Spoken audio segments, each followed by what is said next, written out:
Our last preview, and we've saved our teams to the end, Steve. Tell us what you think. Yes, mate. The Dragons and the Parramatta Eels. A little bit disappointed you've had a dip at our captain, mate, King Gutho. But some positive sign for both clubs with some of the gun juniors we've both got coming through, mate. Yeah, we really like a lot of what we see in our teams, but how much do we actually like them? Not so sure. And some other big news this week in the footy. Yeah, some eligibility changes to state of origin. So there's always room to talk origin, no matter how early in the season it is. So we'll dive into that and bring up a few players. Big upside for the Blues, which I'm excited about. I'm Ian Hawkins, and this is Sport is Life. The purpose of sport, as I see it, is to see your vision become a reality. Find your voice, create strong connections, and learn to trust your body.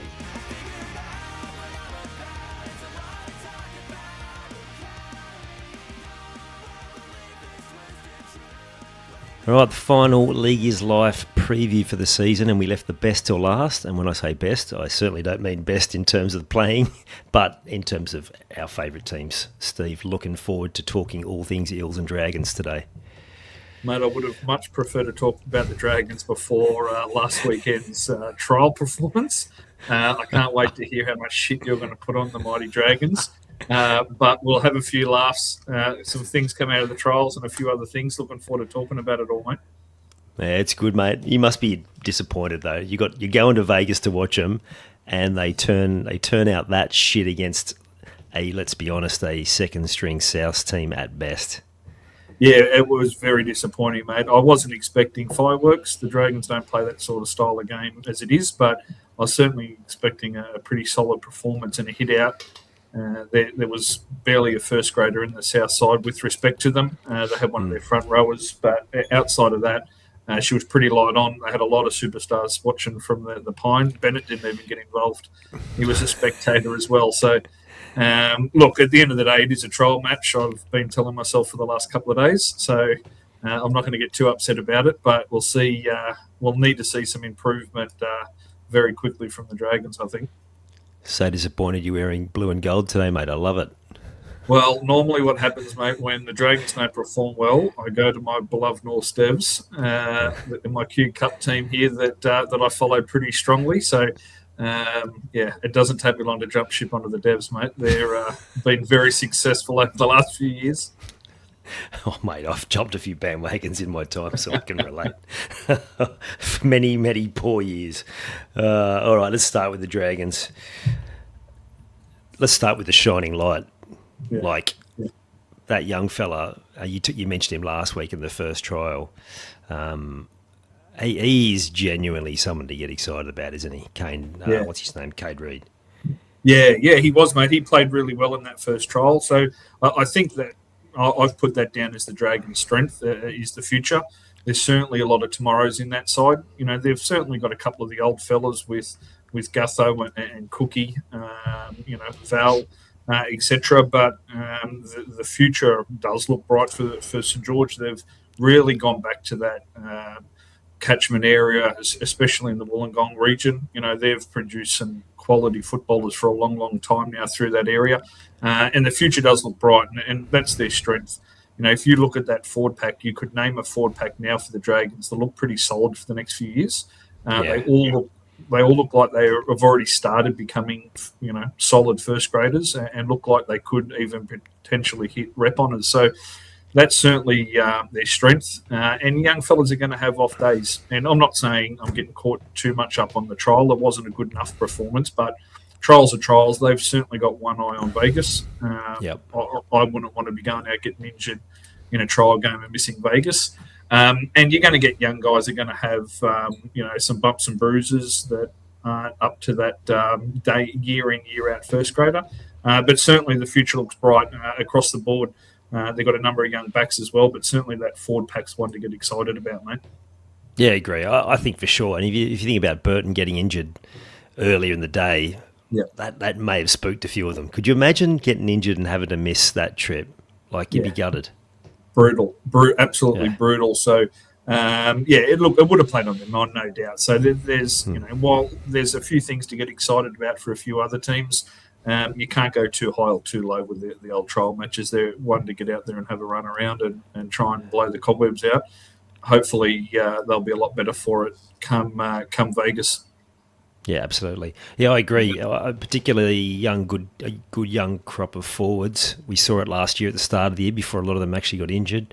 Yep. And you got a good mix. They got, of course, Gutho, Cookie, Holmes. You throw in Kerr, even Luciano Leilua looking extremely trim and fit. Obviously, hasn't he lost some weight?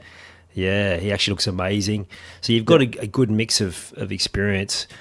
The problem's still going to be the same problem it's been for a while now, and that's the halves and the 6 and 7, whoever that ends up being. It looks like they're starting with Atkinson and Flanagan.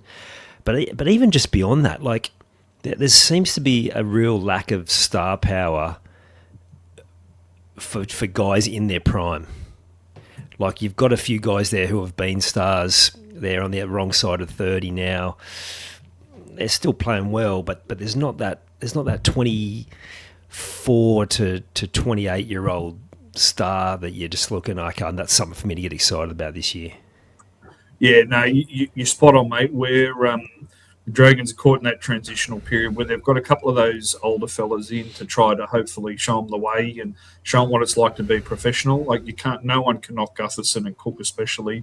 How professional they are. Gutherson still wins all of the fitness tests. They both want to go around again next year. So they're stuck in the middle. Those guys have been brought into transition, the Dragons into the next era. And that new crop coming through, the Dylan Egans, the Couchman brothers, even King Tongia, he played a lot of footy last year. He's got a fair bit of work to do in his defence, which is why they've gone the way they have to start the season at least. Jacob Little's another one who had a huge year last year. He's been injured for these last couple of weeks. So there's a lot of green shoots coming through, but that middle age group, to your point, and to have that superstar, Val will play, will more than likely play Origin. Jaden Sewer's obviously thereabouts most years, but right now they don't have that middle crop that have played that 150 to 200 games of NRL and who are ready to take the next step. It's just unfortunately just going to have to be a little bit of treading water until we can get there in the next couple of years, I think. Yeah, absolutely. Now you look across the competition, the number ones are now absolute speedsters. Yeah. Is there a thought that maybe Gutho shifts to the 6 or the centres, or I don't know where are you from? I think that's probably why Parra said we're going to play you as utility, and it's up to you if you stay or not, because they've gone out and out speed small ball to a certain degree. So what are your thoughts there? Has there been any talk about it? Look, from the media, I don't think there's been much talk internally. I think Gutho certainly this year will play fullback, depending on what they do next year. I think the bigger problem the Dragons have got is probably Sloane's our backup fullback, and Sloane's not. We've spoken about Sloane before, and we'll mention him later as my most overrated player. Sloane's great in those highlight reels where he'll do, something once a fortnight that just grabs the attention of the fans and lights it up. But he's not an NRL standard fullback. Right? So he'll do that one run, but then he's going to miss a tackle or he's not going to line up in defence properly. Unfortunately, Sloane was that junior coming through who was just an out-and-out superstar, and unfortunately he just doesn't like contact. Right? You cannot be an NRL fullback, or you can't be an NRL player unless you enjoy the contact, to put it bluntly. So I think that's going to be the thing with Gutho, is that not only I think is he probably still got another year at fullback, but I don't know whether we've got a lot of options there either to try and replace him. Nothing young? Well, not ready to go at that level. Okay. Yeah, right. Yeah. The thoughts around Sloane is if Flanagan's been there for a while and he hasn't got him to muscle up. But then I also look at a guy like Mitch Moses, who was notoriously had weeks when he was a poor defender. In fact, some weeks he was even at turnstiles. But you look at him now, he's matured. He's really, like, he's grown in size. And now he's like, it's really noticeable just how much he's putting himself into every tackle physically. Even come up with a couple of good turnovers in Origin, but it's like there's hope for Sloan if he can find that. But if he doesn't, like you said, he's just not going to be up to it. No, spot on, mate. Look, I think Sloan will end up in the Super League. I think he'll head over there because that's a little bit more of that style of game, right? So a little bit more attack focus. He's certainly got qualities, and he's a bloody good footballer. But at the end of the day, to be an NRL fullback and a leading light, to your point, there's a little bit more in it than that. So, I think Gutho will hang on for at least this year and then see how it goes next year. Obviously, Val and Moses Surley on the other centre are pretty bloody good centres. So I don't know whether there's much to change there. So I probably think he's got another year or two left in him at centre, fullback, and then he might move on. Yeah, you raise a good point with the Super League. There's been a couple of fullbacks that just haven't really cut it here, size issues, and have gone over there and absolutely excelled. Bevan French went over there as a fullback. He ended up getting reinvented in the six and absolutely killed it, to the point where people are talking about him coming back here. But unfortunately, nothing's changed. He's still going to be fragile defensively, small. And Matt Dafty, who's just come back to haunt you blokes for South in the Charity Shield, he, by all reports, he was killing it over there as well. Yeah. To be honest with you, Dufty was an example of the Sloan sort of fullback style of player. He didn't like contact either. I watched a lot of him at the Dragons, but truth be told, he come back and he played fairly physical. So, I don't know whether South are going to find a spot for him in that back line because it's pretty star-studded, but he played pretty tough considering the way he had played. So, mate, probably at the other end of the field, the player with the biggest injury concerns for me is Toby Couchman. I think he come off a bumper year last year, got injured towards the end, but he's got rep football written all over him. So if you look at the backup middles or front rowers for St George, probably Emre Gula and Josh Kerr, both solid first graders, no question about it. But Josh Kerr adds just that little bit extra for him. He's a big man, moves quite well, so he will have a serious dent. I know we spoke about Gutho. We're not having a real replacement of fullback there for him, but he's ready to go, to my knowledge. But yeah, Couchman's one that will leave a serious dent in the drag. So I see that causing some trouble if he goes down early, mate. Yeah, and that's exactly what happened last year, wasn't it? When he missed games, there was a noticeable difference. So I think you're right there. I struggle with this one. I don't have an intimate knowledge of the Dragons, and to me, there's still a problem if Gutho or Cookie goes down. I know they've got Little there in the 9, but as far like you said, there's no one who's first grade ready really to play fullback. I don't know what your stocks are like in the 9, but it's leaving a fairly big hole if you're missing either of those two guys. Yeah, agree, mate. Agree. Hopefully they get through unscathed. I can't see the young forwards making it through a full season. I think they're going to have some bumps and bruises again along the way. But that'll be all the better for it as their bodies keep developing and start playing more hard footy. So hopefully he gets through. I guess the backup to Cookie would be Flanagan, mate, who's going to be the most under pressure for mine. I think that goes without saying. Probably a little bit unfair on my view. He had a pretty bloody good season last year. I thought he was one of our best, but the media, because of his old man, just pound on him. And now the talk around that playing 6, playing 7. I heard Atkinson have an interview a couple of weeks ago where he said it's his team. He wants to be the big dog. He wants to do all the kicking. He wants to control the team. Well, he's put his hand up for 7. So I think there's a little bit of being unfair towards Flanagan, especially his performance last year. But it's going to be par for the course, mate, with his old man coaching. They just seem to, he just seems to be an easy target, unfortunately. He does, but I think he thrives. I think he's much like his old man. He just doesn't give a shit. I agree. I actually had him down as my most underrated player because he had a good year last year. For those who are just reading headlines and haven't actually watched the games, mate, he had some really good games in often a team that was badly beaten, and there's no one tries harder than him, and he actually has improved as a half. There were times there when he went to the Roosters, even sometimes at the Dogs, where you could say he'd been found a bit wanting in terms of a first-grade halfback, but I think he's really developed that part of his game. And as you say, he could easily switch into that 9 position because he is tough as nails. He's a good defender. I think that for that reason, I don't think the pressure's going to get to him. I think the pressure's on Atkinson. Like he's never played as the 7 running a show, and now he's got to be responsible for a Dragons team that didn't go fantastically last year. Yes, they had some good results and some nearly games where they probably should have won. But mate, there's a fair bit, and if they don't start well, mate, they will be coming for him, and it'll be a real test. I mean, let's hope he stands up, but it's going to be big, mate.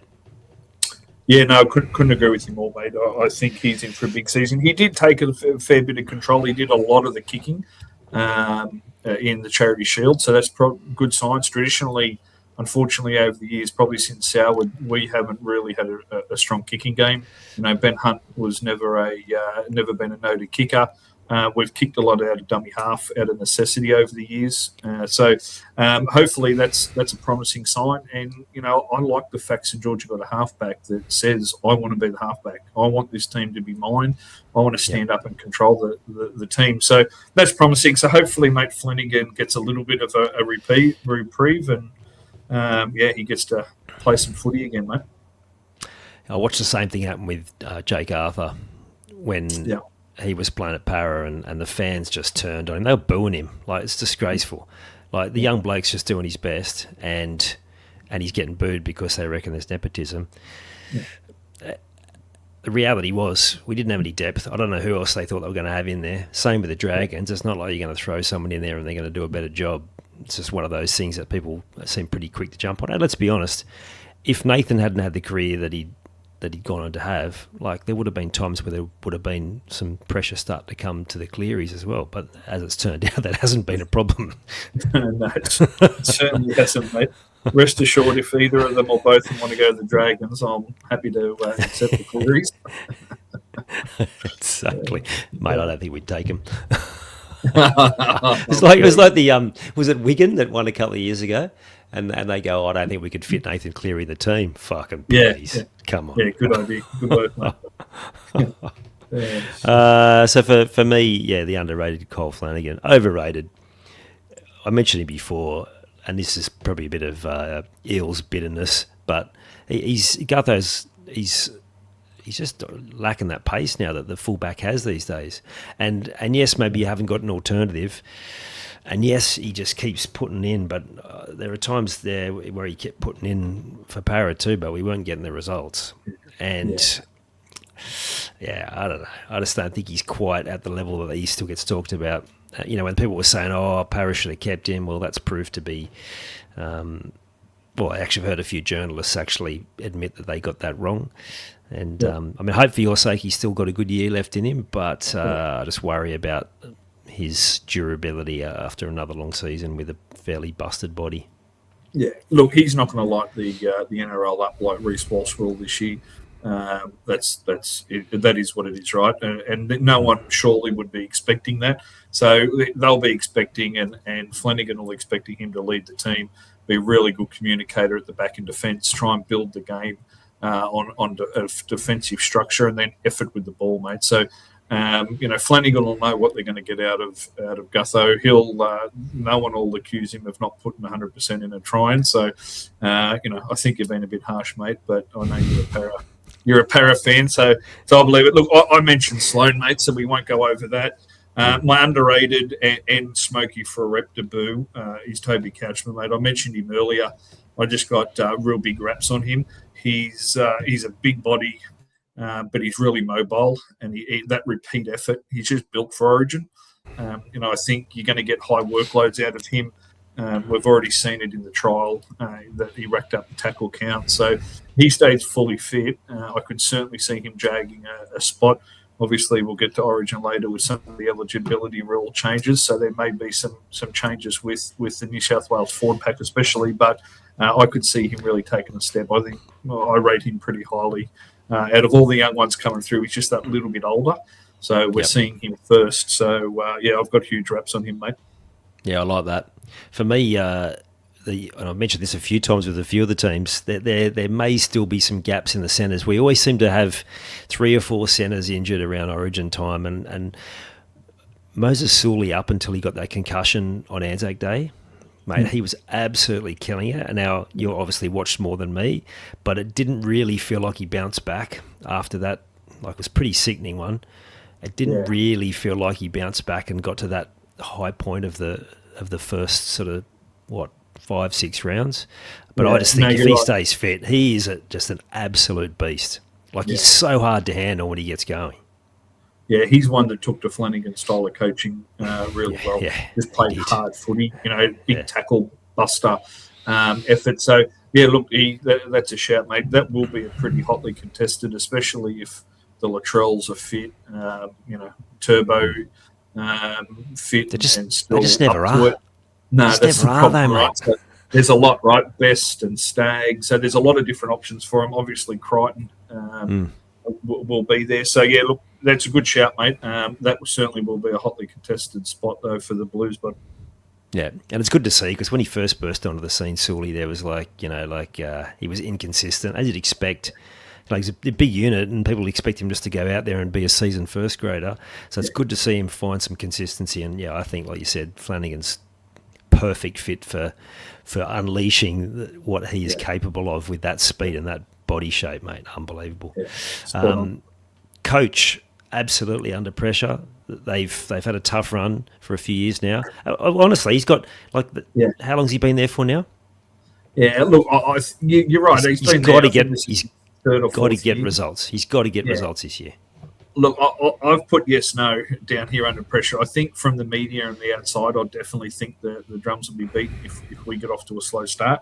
But I think Flano sold the club on a rebuild, which going for that youth policy. Again, let's put a couple of really experienced heads around them and go with this youth policy. And I think if they can just give him, unfortunately, it's not going to be this year as much as I'd love to see it, but if they can just give him a little bit more time, I can certainly see the green shoots coming.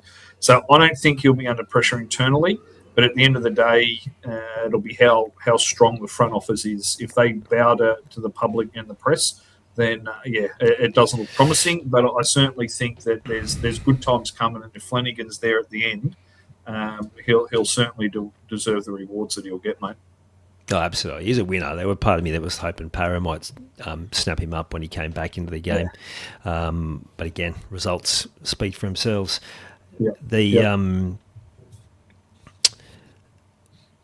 It is a rebuild, and you just wonder whether Kaloa Matangi's signature is the catalyst for more bigger names to join, because they've really struggled to attract.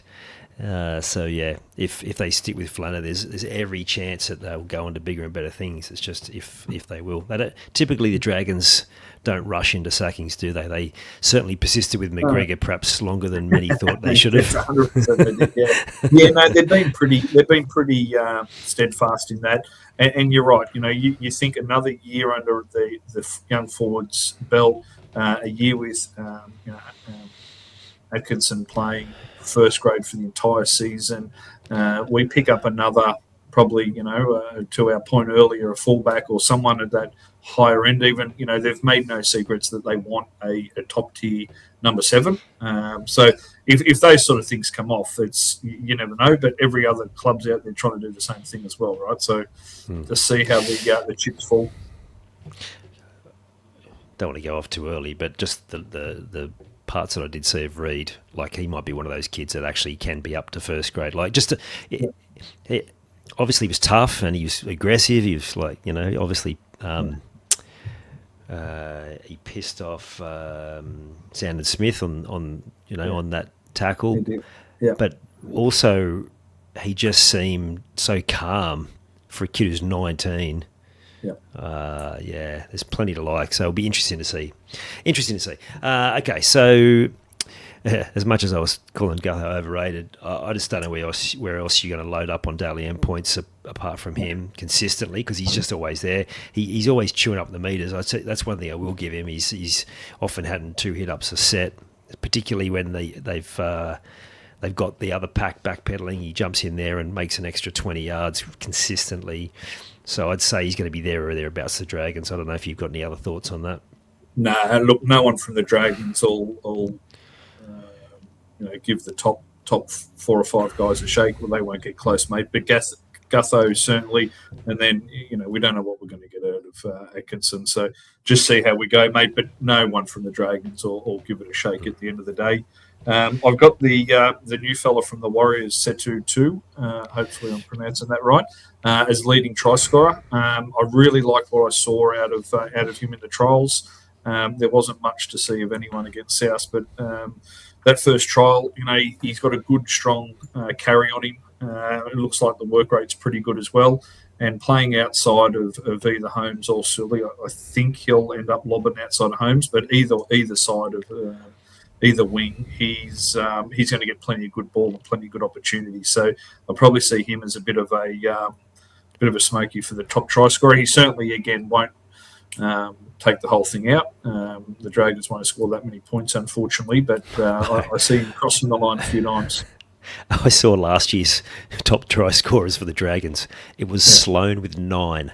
That's disturbing. Yeah. Well, I've got Setu scoring a few more, but they certainly won't be up in the mid-20s like some of the South or Roosters players or the Dolphins players will be. No. Tuaplotu for mine, if he stays fit. He started off on fire. Obviously, got busted too many times. If he stays fit, he's just one of those guys who seems to find his way to the line and loves to find his way to the line and celebrate it too. Yeah. Super coach, what do you got? SuperCoach, so I've just mentioned him, Setu 2. He is at bottom price, 201k, so he's a lock. He's got about 42% of players have picked him in their side. I think you absolutely have to have him. He obviously plays in Vegas, so we're going to get a look from a SuperCoach perspective. Team list Tuesday for the Vegas teams will come out first, obviously a week earlier. So he'll be in and he'll be a lock. A lot of people have still got Farley in their side. I think there's no chance of him starting in first grade unless there's a major injury, and if there is, he's only on borrowed time. So I think you need to remove him, but Setu's a lock. Couchman's an interesting one. He's at 588, but he's dual front row, second row, so that's certainly something to look at. With the big minutes? He should get some minutes on the back of Kerr and Gula. I'm expecting him to get enough minutes there. We're expecting Tino to get dual front row, second row over the next week or two, and we'll speak of someone in the para who should get the same. So if you can have 2 or 3 of them, it gives you a bit of flexibility. My lovely partner, Kath's leaf pass is Valentine's Holmes. She is a big fan of Val. So I'll be keeping her away from Val in Vegas. Don't worry about that. He's got a little bit of a twinge, but Val is always SuperCoach relevant. He's 734, so I wouldn't start with him, but have a think.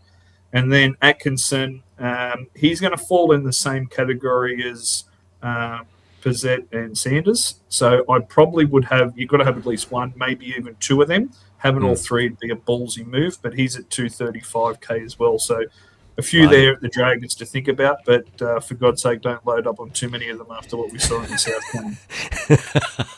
Yeah, but remember the Warriors in Vegas, everyone said, they're over, and then within 2 weeks, everyone had changed their mind. So true. We will see, mate, we will see. Yeah. In terms of mental edge, like we talked about Flano, like his teams are hard, they defend really well. They're just competitive. Like they get in the contest, they get in the fight. He obviously sets high standards around physicality, and defence is how he leads everything. And so they'll be like that again this year, of course. So they'll be improved. If their young forward pack can stay fit, then they're going to be pretty hard to break down.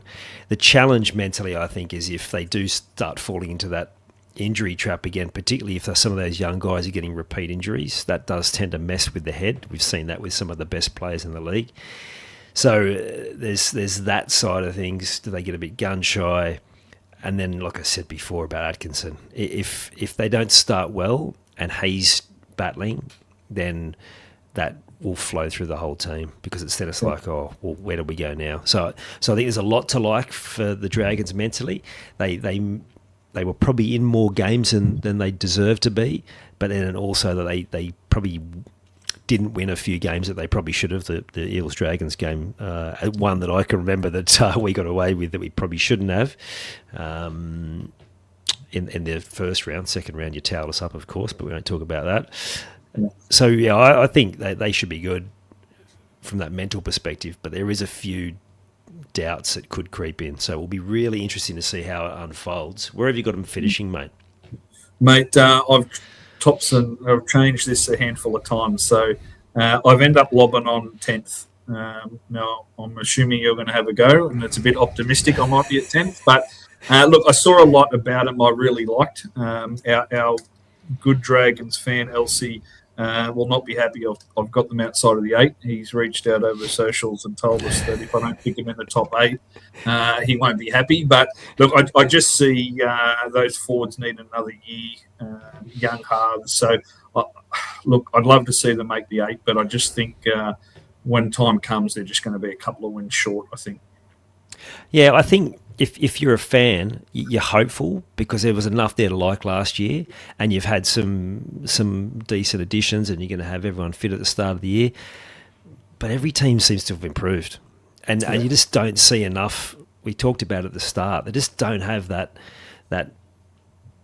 peak 24 to 30 age group. There's just not enough of those guys who are in form. So I think they're going to struggle. I do see them improving, and they could surprise everyone because if they'd won 3 or 4 of those games that they should have won last year, well, then they are in and about the 8. But then every team who finished in that logjam could have said the same thing. I had a look at the Dolphins, and so I think we talked about it the other week, and some of their losses were against like bottom 4 teams. Yeah. And you just think, well, what could have been? So I think everyone's got that sort of hard luck story. Mate, I got them at 14th. I just too many other teams improving, and I think we've talked about it every single week. It wouldn't surprise if they finished at the bottom of the 8. It wouldn't surprise if they finished lower. I just think it's a bit of a guess, but just based on what I'm seeing, and I actually wrote this down a month ago, but nothing I've seen in the pre-season's changed that. So long season, unfortunately, I see for you guys, mate, but happy to be proven wrong. Let's hope so, mate. Yeah, I kind of feel like we'll move on to Para now, but I kind of feel like we've been through a really similar sort of stage of rebuild. We probably had some more upside more recently, and we've got more of that star power. But I just feel like we're probably a year ahead, just based on what I saw at the back end of last year. Some of those young guys have already improved a heap, particularly out wide. Yeah, it'll be interesting to see. So, what do you like about Para, mate? Well, it's funny you say that because I've got a very similar thing to the Dragons as far as their strength. It looks like they've finally got their pathway system in order. So traditionally, Para have always had really strong juniors through those elite programs, but there's been a disconnect getting them from that Ball, Flegg, Matthews up into first grade. It looks like they're starting to get that happening. So Kelma Tuolangi, I'm hoping I say that right. Riley Smith, as an example, Iongi. I know he's been through a few different clubs, but they certainly start to see that junior pathway system coming and their strengths in their future again. So, to your point, they're a little bit ahead of the Dragons with some of those players have played a few more NRL games. So I certainly see that as their strength. You know, they're building. You know, we spoke about Ryles a little bit with the Storm one as well, coming from that program. He seems to be cool, calm, and collected. Nothing phases him. You know, I think they've handled the Lomax situation extremely well, and whichever way it falls, it falls. So I really like their base. They've got a really good base, solid base to build on. So I think that's good. I've got their weaknesses. I think they're still missing a little bit of punch up front. You know, Junior Polo has been solid over the last couple of years, but you know he's on the back 9. He's got less days ahead of him than behind him. Hopgood was sensational and then had his back injury last year. You know, he was on the fringe of first grade. So I think they need a fringe of Origin. You mean Origin? Sorry, fringe of Origin. Yeah. So the word out of camp is that Hopgood is as fit as he's ever been. He's just had his first child, a little girl, and he's ready to roll. So I'm expecting big things out of Hopgood. But yeah, if they can get that middle going and give Moses some time with some of these electric backs, you saw Iongi on the weekend. He's just got class written all over him. So if they can get forward and get a little bit of momentum, a little bit of room. I think that's an opportunity for him, but I probably see that right now as a bit of a weakness, mate. How do you see that? Oh, mate, pretty much the same. On the Lomax thing, it looks like what they've done is they've positioned themselves by going to court so that the NRL couldn't intervene, and you would think that they would settle that out of court. They're just trying to get as good a deal as they can. I saw one talk of taking Madison off our hands. That would be an absolute blessing. So hopefully that unfolds. I don't think we're going to get. I don't think we're going to get good player swap out of it, but they're just trying to get as much as they can, I think. So, yeah.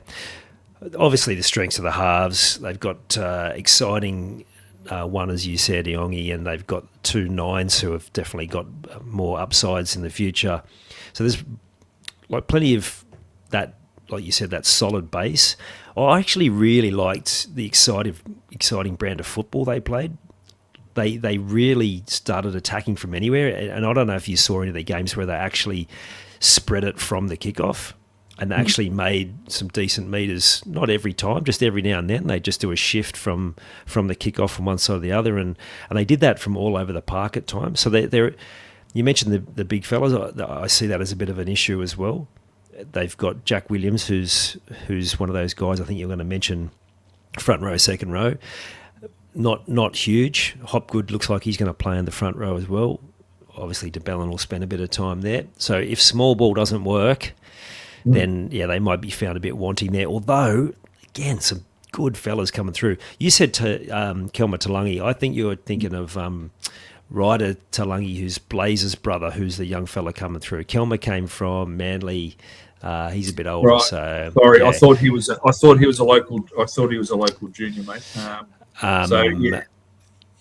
He's a Manly boy. Para have stolen a lot of. He might have been Tigers before that, actually.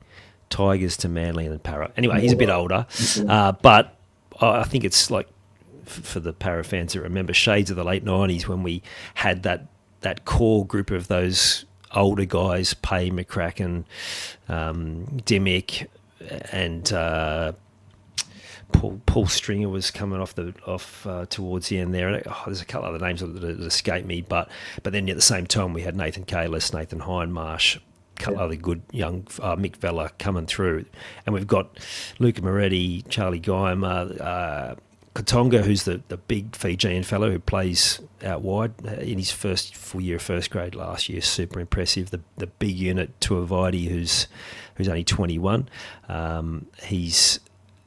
He'll get better, obviously, as a prop. And then a couple of the guys yesterday that looked pretty good. Talangi looked good until he got concussed at his first hit up, so not the best start. But weaknesses, Moses has been fragile for a few years now.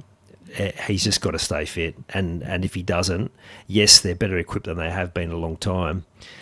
It's still, they're just a completely different team. So it's whether he can get through a whole year or most of the year. And I still think some of those young guys, as good as they are, they're probably 12 to 24 months away from their best.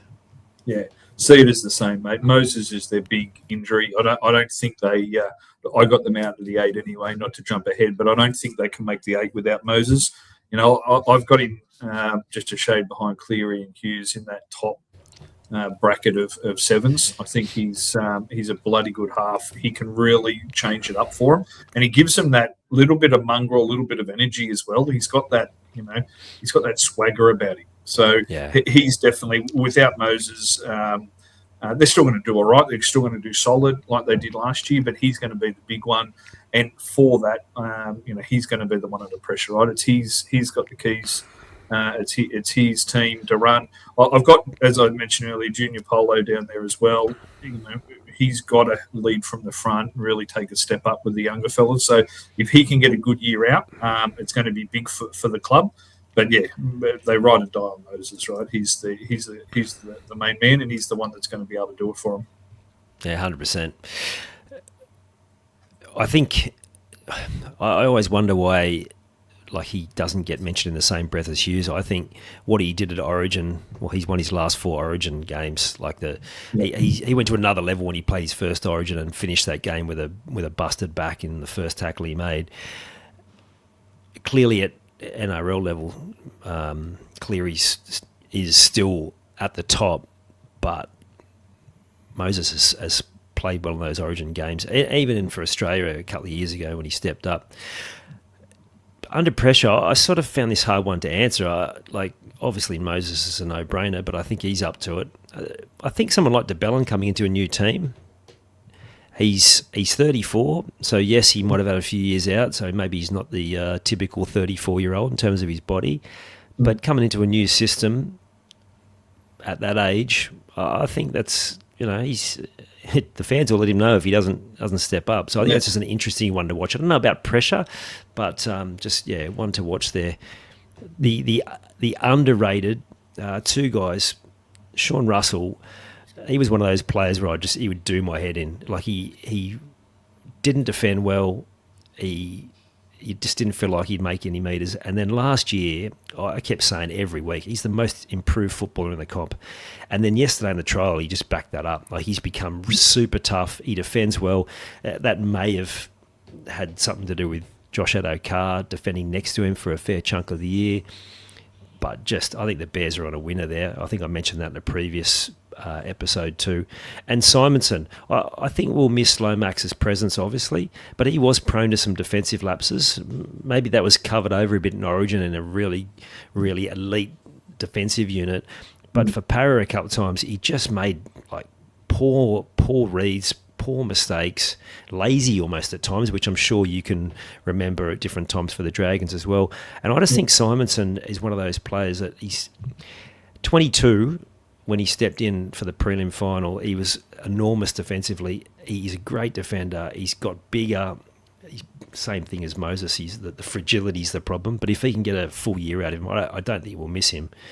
And then in terms of overrated, it's good to hear what you said about Hopgood, right? Because we always bagged him last year. Because like you said, the back injury, he never seemed to fully recover. He was one of those players that had 2 penalties and 2 drop balls in him every single game. It just like clockwork. It's so frustrating because you saw what his best was before he got absolutely folded in that Origin game. Yeah. And so hopefully you're right. And also I'm not sure about Brian Kelly. He is an unbelievable player in attack, but defensively at times for the Titans. Again, maybe the system, but he got found out a few times, so it'll be interesting to see how he goes as well.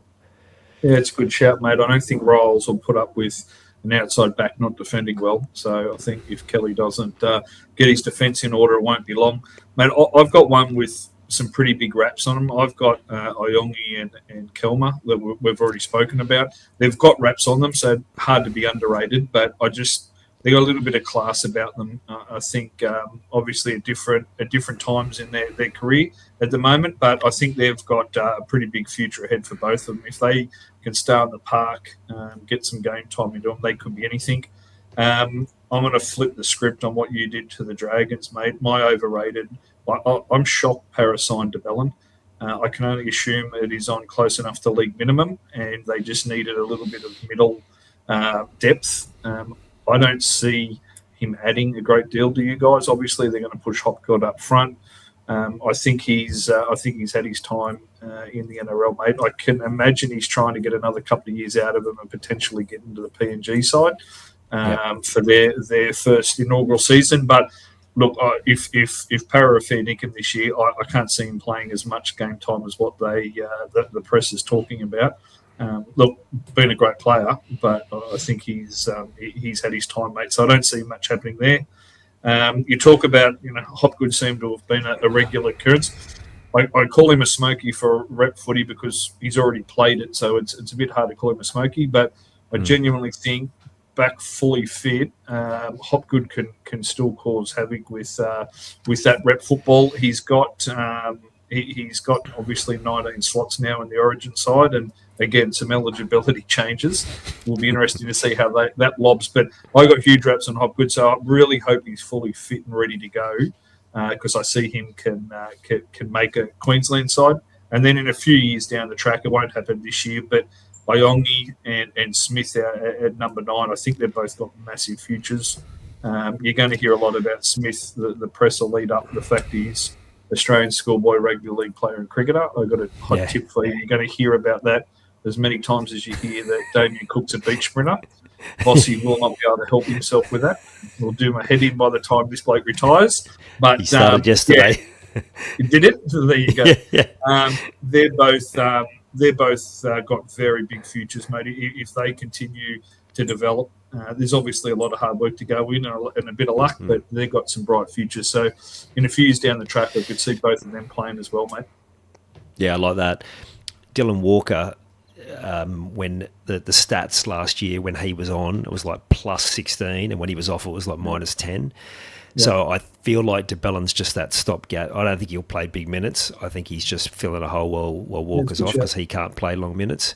And obviously they decided Hopgood's going to go into the front row rather than being in the lock position. Also noticed Matt Dury played at 13 yesterday and actually had a really nice offload for the third try, I think it was. So maybe you're right. Maybe he won't get a great deal.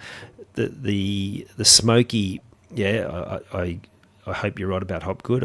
Similarly, Josh Adokar, he's not new to a rep scene, but he hasn't been in that blue jersey for a long time. Yeah. If he keeps up the form he showed at the back end of last year, maybe he's back in there. I will say this, Iongi is a Queenslander, so he's sitting behind some pretty handy fullbacks. That might make it hard for him. Yeah, so, but Queensland more than New South Wales just seem to find a way to fit these guys in. He played at 6 for Tonga, I think at the back end of the year, and wasn't overly impressive. But he's also a young kid, probably playing 6 for the first time. So I hope you're right, but also, there's a fair line. Yeah, I didn't know he's a Queensland, mate. That'll make him hard. Yeah. Obviously, Ponga will now, regardless of what he does with New South Wales, he'll be around. So you'd think they would lob with even as a 19 bench, that there's a few ahead of him. But you never know how they develop, mate. So see how they go with the future, mate. I got Ryles absolutely under zero pressure. He's just about as safe as Bellamy and Bennett. He's done a sensational job first year out, mate. Surely you don't see that any different. You've got to be happy as a supporter. 100%. And it's the manner in the transformation as well. Like, one of the big frustrations for me is on the edge we were so poor defensively. Yeah. And then he sealed that up pretty quickly. We play a good brand to watch, and it's also all the other noise, and that's from the very start. He engaged those old players. He's building this one club philosophy. They all talk about the badge. There's been heaps of footage for the Para fans who are watching all the detail. Lots of footage of them all training together, every grade, guys, girls. So I agree. It's the same thing. It's first grade. You still got to get results. I can't see them. Well, I don't see them making the 8. I've heard plenty of people say that they will. I hope I'm wrong, but there's certainly trending in the right direction for sure. So I think he's got plenty of time on his side. They're all in there for. I could see him being there for 10 years easily. 100%, yeah, definitely. I could see this being a long stint for him for Para, and they're certainly heading in the right direction, mate. No one can argue with that. Mm. The next bit sort of writes itself. Dally M, Moses stays fit. I've heard a few people mention him in suggesting that he might win the whole thing. That's not a bad shout, but he'll definitely be thereabouts if he plays enough games just for Para. And top try scorer Josh Adokar, again, stays fit. He should walk that in. Yeah, agreed, mate. Fully fit Moses could certainly give it a shake. He'll be in the top 2 or 3. I know I've called Grant 1, Cleary 2. I won't be surprised if Moses is there and takes him out fully fit. Adokar's a no-brainer. And then, mate, from a SuperCoach perspective, similar to we've named a number of them. So Moses is a little bit cheaper this year, coming off the back of an injury-riddled season. He missed a few games. So he's at 543. He was in my team for a long time, but I've just unfortunately had to make some cash for some other positions. But he'll be getting a start in a lot of teams. We mentioned Hopgood with the dual second row, front row. If he does start, he's certainly an option at 517. And then, as we said earlier, Pezzett with the other two cheap halves. He's at 235. So Pezzett will probably be the only one I start with if I don't go with both the other two halves. But can't knock anyone from starting with either of those two guys. Yeah, good shout. The mental side, my main concern is we got a pretty tough draw straight up. So we go Storm, Bronx, Dragons, Panthers, and then Tigers on Easter Monday, which we traditionally struggle on. So we've got to split. We've got to at least be 50-50 in the first 6 rounds. And if we do, and if we can get a win against Storm, Bronx, and/or Panthers, then that's a really good start. But we got to win those other two. Got to beat the Dragons. Got to beat the Tigers. But if they don't, and they start off with a tough start, then the pressure and the trust in what they're building might struggle. But again, in saying that, last year they did not start well at all. They had a couple of real bad blowouts. Storm first 40 minutes was an absolute bloodbath. The Raiders game got a bit out of hand towards the back end. But in saying that, it's the most mentally strong they've been probably since those Brian Smith days that we mentioned before. You know, when it talks about Brian Smith choking, to me, he just had teams that he got overachieving. He had players in really crucial positions that weren't stars, and he just got the absolute most out of them. And I think those late 90s para teams were a bit like that, and they were just so mentally tough. They defended hard. Obviously, Ryles has learnt from Bellamy, Robbo, Eddie Jones. He's obviously brought his own philosophy in because he's not just repeating what he's learnt there. You mentioned it before, like, doesn't seem to get flustered. He just seems so calm, so certain about what he's doing. In those press conferences, he never offers excuses. It's never the refs this. It's never, there's a lot to like.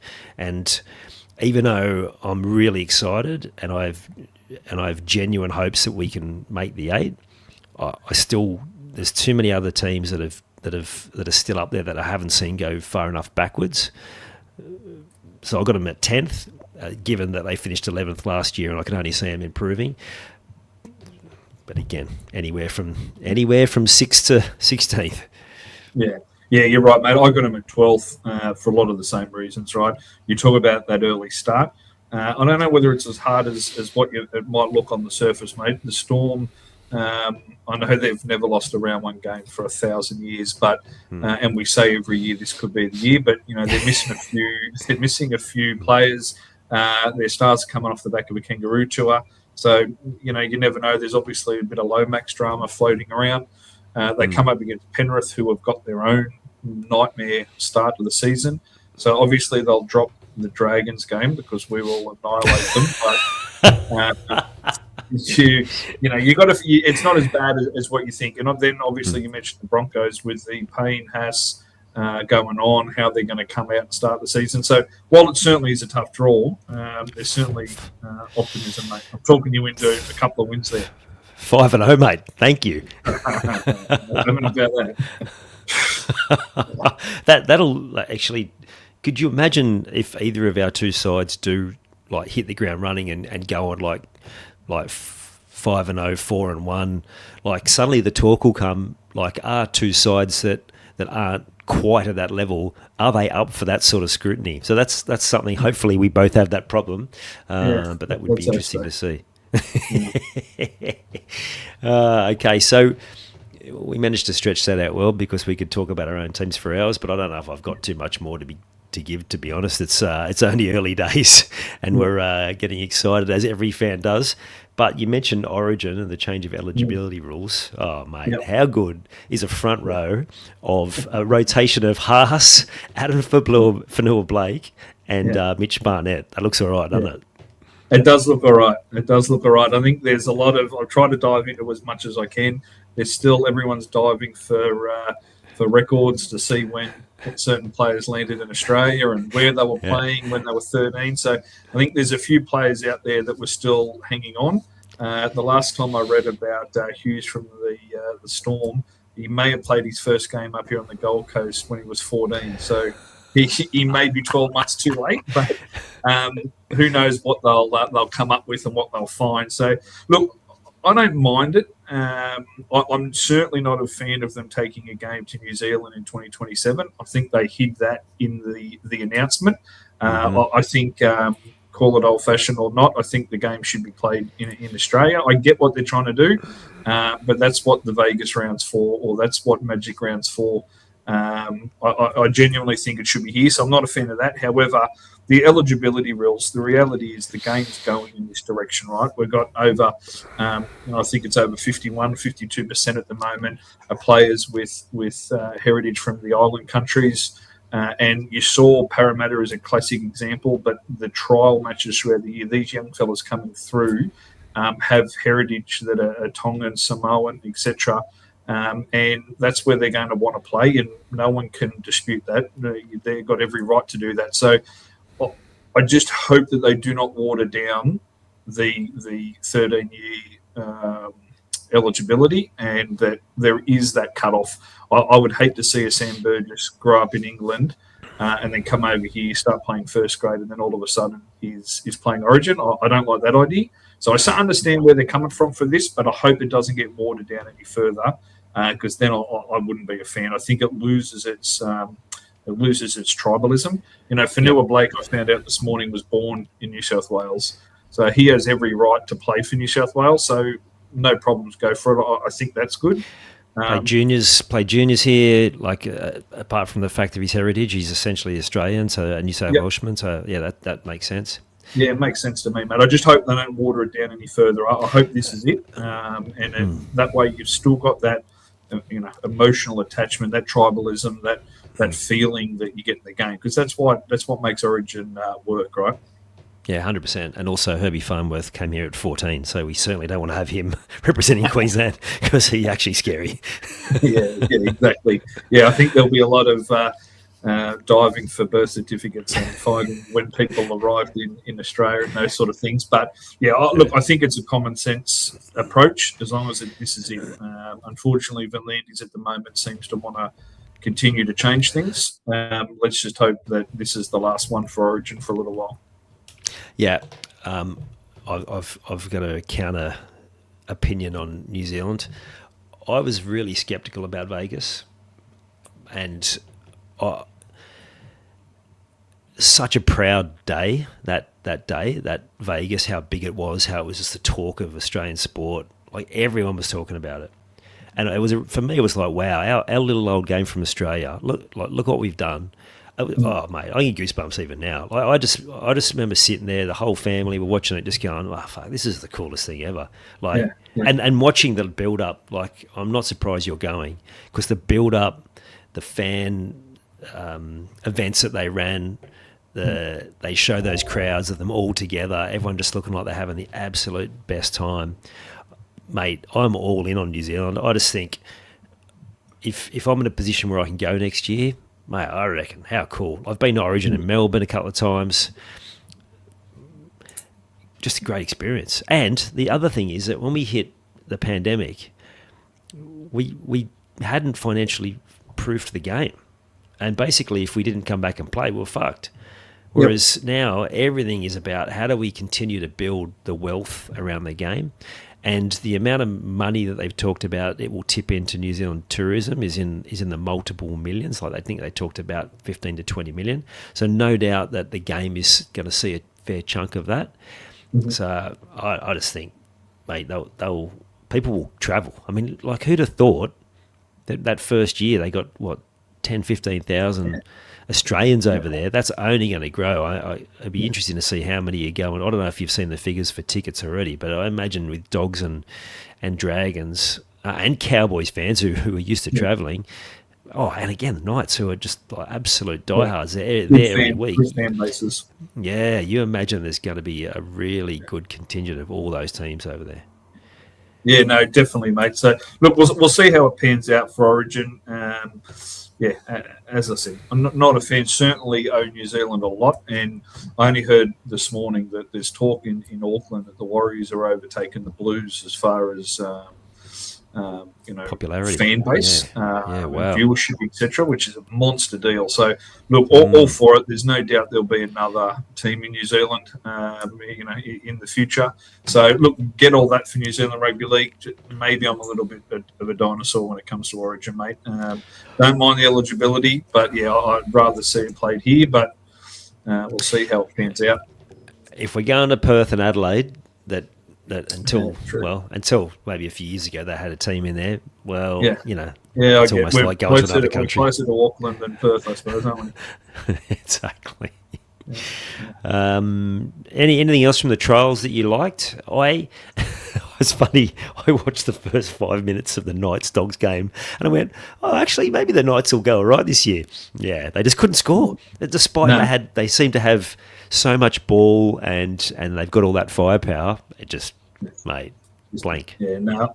I got the Knights down with the Dragons as the least impressive. The Knights were coming up against a little bit of a better side. The Bulldogs put a fairly decent side on the park, but they got major problems. I was really impressed with the Titans and the Cowboys for different reasons. The Titans have never played like that before. They dug in. They were in the grind, and knowing what's coming back with the Campbells and the Brimpsons. Keanu Keeney played in the Indigenous Maori game, the All-Star game. So they've got that flair. They don't need to worry about that. They need to worry about the grind, and they did it. Like, that was only a trial. Let's not get too excited, but that was certainly good signs. And the Cowboys look really sharp. They look fit. We spoke about their fitness during their preseason. They look sharp and fit. So, again, trial against a weaker opposition. But just a couple of things there to get excited about a little bit for the fans.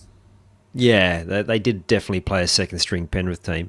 And I'll add this, Para's first trial game last year, they just looked amazing. And I remember hearing from a few different Para fans going, wow, like they look so fast. And then we were down 40 blot in about 30 minutes against the Storm in round one. So I'll wait and see with the Cowboys. Yeah. I did like Reed's little dig when they asked him about, the team. And I don't think he meant it, but it came out like, oh, yeah, it was good to play behind some really big men in the forwards. Wow, that's good. He won't let the Bulldogs down all year, mate. He'll be chirping the whole season. That will be a must watch when those two go around. You mentioned a lot of teams have improved over the off-season. I tell you who hasn't improved. That's Vossi, Kev Walters and Blocker. Now, I dread every time I turn Fox Sports on, Dragons are going to play. Please don't give me the combo. And sure enough, we get the old three rolled out, and it's like stabbing myself in the eye, mate. Please, can we do something about them three? I used to be the same with Vossi, but I just like how excited he gets. So I'm actually on board with him now. The little anecdotes in between, you can leave that out. Like talking about, like they were at Henson Park, the amount of stories we heard and all that shit. But in terms of the call, the other two, I don't know how Blocky still gets a run. But anyway, but then again, you could be watching Channel 9. True. I won't go there. No. Yeah, someone will have us killed. But how good is it to have footy back? Sitting back on the couch yesterday, just felt right. Yeah, no, it's good to have it back, mate. That Saturday, 4 games in a row, absolutely glorious. Reserve grade players running around or not, it was just great to get out and see 4 games in a row. Yeah, well, there was plenty of first graders. Not every team had them out there. And like I saw someone on zero tackle, right? The Vegas teams should have played each other. I know there was a bit of that crossover because in the end they're building to a game that's in 2 weeks, whereas everyone else is still a week away from pretty much running out their top team. I don't know if anything can be done about that, but it was good to see a heap of first graders out there. And of course, for your own team, you just love seeing the young guys that will potentially step into that role and look to see if you can find something that for you to get excited about. mate. Yeah, Have it 100%. back. Mate. There's nothing better than seeing what the club's got, talking about the future, and seeing who's the next in line. So I don't think they need to do much more to change it the off season. I think it's good, mate. We're getting to watch the footy. There's plenty of it, so it's all positive for me. Yeah, it's good. Now, when do you fly out, mate? Because you are heading to Vegas. I am this time next week, mate. So we're recording this on the Tuesday. So fly out next Tuesday. So very excited. We're ready to go, mate. We might have to try and jump on at some point and record a preview to the Vegas round. I don't know if we can go as far enough ahead to preview. Maybe we could the whole round, but we definitely going to have more NRL content coming in the weeks ahead. Just not sure exactly what that'll look like. How long are you away for? About a week and a half, mate. So we can certainly we'll get one in before Vegas, and then we can get we'll get another one in before the rest of the round hits the week after. No problems. We might try and get you on game day and record. Just depending on the state that you're in. Yeah, just do it early, mate. But yeah, no, I'll definitely try. We'll get some content. So certainly keep listening and follow and do all those things we do with your podcast, because we'll try and get as much info while we're there in Vegas. And then as soon as I get back, looking forward to the rest of the round the week after. I'll speak to Kath about getting you to film you a little bit, and we'll see if we can get anything good out of the game day experience to put on the show. I'll do my best, mate. Should be some compelling viewing. I love it. Mate, I'm a bit envious. Certainly not of the teams that are playing, but the fact that you're on that trip, hopefully the Eels get to be there next year or the year after, and I'm doing the same trip. I'm actually, I'll have to speak to you when we finish it and record. I'm thinking of heading up to Magic Round. It was a potential event I could be involved in, so I might have to talk to you about that once we finish off, but it'd be cool for us to do something up there in and around Magic Round as well, so stay tuned. Awesome. Appreciate your time. Yeah, mate. You too, mate. You've taken the time to listen to this whole episode. Now it's time to take action. Commit to one thing you've learned today and make it happen. And to avoid any obstructions, join the Sport is Life movement by clicking on the link in the show notes.